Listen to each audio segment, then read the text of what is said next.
Well, welcome back to unit number 11. I missed being with you in last unit. I think Dr. Dean was providing most of the instruction and that type of thing, but welcome back. Glad we're here as we think about two really critical issues that happen in almost every ministry context situation. One of those is adding personnel, and the other one is expanding the ministry. The most practical expressions of those: how do you add staff, and how do you add a new unit or a new ministry group? And those happen most all the time, especially as we have church plants and churches that are growing and adjustments that have to be made and all of those types of things. So we're gonna plunge into those. I think it's really kind of important that unit follows the one on change, because these are two types of change that we have to navigate. And as we move down the road, we're going to be looking at a unit of study on conflict. Hopefully that one is not necessary because of the way that we add the personnel or we expand the organization, those types of things. Let's deal with some practical issues. Let's talk about the personnel side of things. Why do you need and want to organize or add vocational staff? Now, I understand that you may be adding ministry staff, you may be adding volunteers, but for the purposes of our time here, primarily talking about when you need to add a paid staff member. Sometimes that may happen because you just don't have enough volunteers, and you're going to have to add a part-time person and pay them in order to accomplish a particular need. Maybe the expectation level of the people is such that they want a little bit more professional attention, consistent attention given to a specific area of ministry life. Perhaps your church is growing, and just the span of ministry requires, in a larger church, more ministerial staff. It could be, though, that it's not an issue of the size as much as that you're not such much of a homogeneous type of congregation. Maybe there are different ethnicity issues, maybe there are different particular needs or focus groups within your congregation, and those require some attention from the staff, and the very fact that the staff members there, that adds some of the blending for ministry implementation as well. Sometimes I find that we're adding staff because we've had all generalists, and now we need to add a specialist. Maybe we had someone that was responsible for all the discipleship in your church, and now you want someone that's specifically responsible for the children. Well, that would be moving from a generalist to a specialist. Now, I'm also a math major, okay, so indulge me just for a moment. But I have what's called the principle of the n times n minus 1 divided by 2. I know some of you are just glazing out right on that, but it's the way that expansion of staff affects the relationships. Now, I'm going to use the illustration that we just have two staff members. We've got the pastor and one other person. That's a 2. That's an n equals 2. Well, I'm going to multiply that 2 times 2 minus 1. Well, that's 1. So it's 2 times 1. That's 2. And I'm going to divide it by 2. So guess what? I've got 1. That's no surprise. There's only one relationship involved. Well, what happens when we add a staff member? Now we have n equals 3. You have 3 staff members. What's 3 times 3 minus 1 is 2, so that's 3 times 2 is 6. Divided by 2 is 3. And I think you intuitively understand that with 3 people on staff, there's 3 relationships. This one to this one, this one to this one, and this one. I got it. Okay, so that's not too hard. Well, what happens when you move from 10 to 11 staff members? Well, then it becomes 11 times 10 divided by 2, and what does that equal? 55 relationships? That's a lot of relationships that have to be maintained on staff. I'm really not saying that's good or bad. I'm just simply saying that when we think about adding staff, adding vocational staff, we really intensify the relationships among the team that have to be maintained. Well, what's a good idea? What's a process if we need to add staff and we had to add vocational staff? Well, I'm thinking about a sequence. Well, I want to look at the need. How does it relate to our vision? How does it relate to our mission? I've seen churches that add staff because somebody became available or we had a friend that needed a job. Okay, I get that. I understand. But ideally, we start with the need as it relates to the vision. We need to think about what resources does the congregation bring to the table.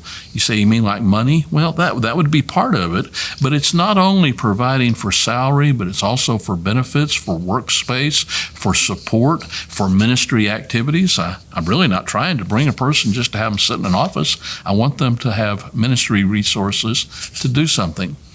Once I've worked through that and my different teams and leaders in my church, I need to think about a job description. Now, there are pros and cons about job descriptions. I get that. But ultimately, we need to know what we're holding the person accountable for and what are the key result areas that we want them to accomplish. And then, at this point, then what type of search process? You may want to use a committee. You may have a staff-led approach. You may have a elder-led approach. A variety of churches do things differently, but you're going to, at that point, initiate some type of a process. As you think about that, let me ask you to think more about the quality of character, spiritual maturity, loyal. Are they a team member? We want to have talent, ability, competence that fits the need, but we don't always want to go for the most outstanding talent that is unidimensional. They can only do one thing, but they're really good at it because most of the time in our staff lives, we have to do a variety of things and responsibilities. As you begin to receive suggestions and maybe resumes, let me encourage you to get as many of those as you can and to begin to, in fact, even start building those resumes before you contact list, whatever you want to call it, even before you have the need, because you never know when something's going to happen, something's going to change. Background checks. Well, I'm talking about formal, risk management type of background checks, but I'm also talking about the normal types of resume checks. When I have a person, I ask them, I said, who would you like me to contact that would give a good word about you, that knows you and can talk about you? And people they're wanting to give that to you. And I say, I have your permission to talk with them. And then we call. But while I'm visiting with that person, I say, who do you know that would also be a good person for me to talk with? Go that second and third generation. Do your due diligence and be sure that you want to look for any gaps on their employment history. You want to get complete explanations. You want to go back as far as you can and that. And before the committee or your search team goes too far, let me encourage you to be sure that as a pastoral leader or supervisor on staff, that this is a person that you can work with, absolute critical issues. Because ultimately, you're not just hiring an individual. You are responding to God's call in their life and place there, and you really want them to all fit into what I call a winning team. And so there's some essentials of having a winning team. In fact, we have a doctoral seminar here at New Orleans that we do on creating a winning team. And here's some of the research that they've come out that are critical components for church staff teams that really have that winning spirit. Number one is that these staff teams they possess just a clear unity of purpose and mission. They know what they're trying to accomplish. Second thing that came out was they trust each other implicitly. They know the other person's going to be for them. They're going to work together. If there's a drop ball, someone's going to fall on it. They're going to pick it up and run. A third thing that they found is that about winning teams, there's a large emphasis on communication and collaboration. And we'll talk a little bit more about collaboration in another unit. These teams have learned how to handle conflict appropriately. These teams that are winning are accountable to each other. And then one that seems almost self-intuitive, but sometimes we forget, is these winning teams vigorously pursue excellence. They work hard. And they really try to achieve ministry excellence. Well, those are a little bit about adding some personnel, but let me talk with you just a little bit about adding a new unit or expanding the ministry. Most common expression of that's a new Bible study or discipleship group. Sometimes we would have called that adding a new Sunday school class. It starts really with having a positive mindset. Communicating with other leaders, keeping a vision alive, and getting apprentice-type leaders, even 6 months before you need a new unit. Ultimately, you're going to set a date and get a core group that's going to help you start that. All of those things become critical issues as you work with that core group to plan how they're going to start, how they're going to pray together, getting potential people to join that Bible study or discipleship group and to visit with them, communicate with them. And then the day comes that you birth the group. And I think it's really helpful to think about that. When we have a new infant are born, we get excited and we celebrate it. You want to do that as you create a positive mindset within the church. Then evaluate it, think about it, encourage, celebrate, and obviously pray. It's a big deal as we think about that. One of the things that I always think about when we're thinking about adding new units is that we're really trying to increase participation. We're trying to get people to participate in the ministry of the church.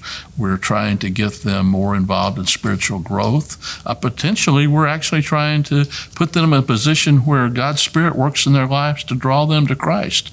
So if we're trying to increase participation, the flip side of that is to say, how can we remove the barriers from their participation? When I think about barriers, I think about 4 types. I think about situational barriers. For instance, does your church and its situation create a barrier for their participation? Maybe it's the time you meet. Maybe it's the cost of a particular study material or involvement in a age group ministry. Are there situations where their responsibilities or childcare or their transportation impedes their participation? Well, those are situational barriers, and we need to remove those as much as we can. Sometimes it's institutional barriers. That's us. Things, the way we do things, the way we schedule things, the way where we locate the class to meet or not to meet.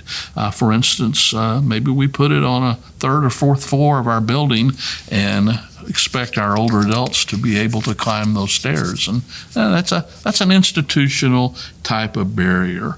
Or maybe there's a time commitment that we're really saying if you participate, you've got to study for 4 hours a week before you come back to that Bible study. Well, that might be a barrier for some people, and we begin to think about it. Sometimes it's as simple as the fact that maybe we didn't provide enough information, communicate well. An institutional barrier. I think there's another type of barrier that we often forget, and that's a dispositional barrier. People have attitudes or dispositions. They have some self-perceptions about themselves and their abilities, their worthiness, or whether they would be accepted at the church. They may not feel like they would fit in the age group. They may feel like that they have a past that would be condemning by others. Well, those are all situational or attitudinal types of situations, and we need to be aware of those and work on those. But there's also spiritual barriers, and those are things like I'm spiritually immature, or perhaps maybe some past unresolved issues, or maybe some sinful practices that are currently being practiced, and those can be barriers as well. So as you think about expanding the ministry of your church, whether that be a new Bible study group, whether that may be a new age level ministry, whether it may be a new particular activity, let me encourage you to think not only about what can we do to get people to participate, but also to think about things that we need to remove that are barriers. Well, as you think about all of these things of personnel and adding new ministry, as always, let me encourage you to look on the presentation notes and think about some questions that you need to pause and reflect upon. And as always, I would encourage you not only to think about them yourselves, but to discuss them with someone else in your congregation. Blessings on you. I look forward to being back with you soon.